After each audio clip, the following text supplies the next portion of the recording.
Another African-American, an EMT, an emergency worker, murdered in her bed, in her sleep, by 3 cops who were not in uniform, busting into the wrong house. How does this keep happening in America?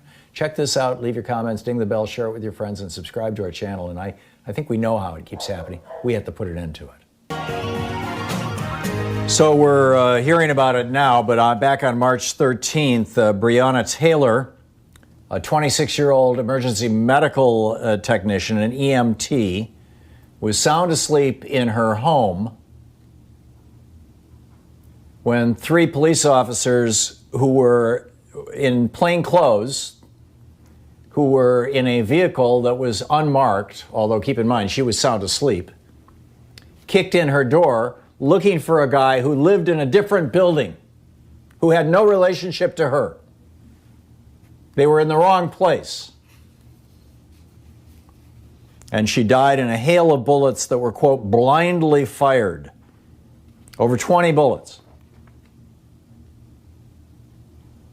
Her boyfriend, Kenneth Walker, was in the apartment as these guys, crashed in the door and came in guns drawn. He shot at one of them, and that's what provoked, apparently, this rain of over 20 rounds of ammunition. He was then arrested and charged with assault and attempted murder of a police officer. She, of course, was murdered by these 3 cops.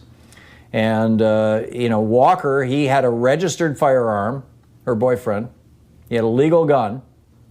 He shot in what he thought was self-defense. He didn't kill anybody, but he's the one in jail. She's the one dead. And these 3 police officers, who knows? Jonathan Mattingly, Brett Hackinson, and Miles Cosgrove. This is in Louisville. The family is not only looking for answers, but seeking more activism and awareness for black women like Taylor. The Washington Post noted Taylor's death could have made headlines in the era of the Black Lives Matter movement, although it got little attention amid news of the spread of the coronavirus.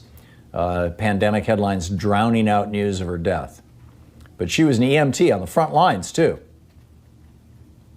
Which, in fact, her mother said she was an essential worker. She had to go to work. She didn't have a problem with that.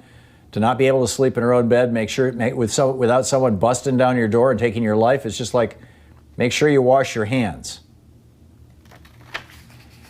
It's amazing.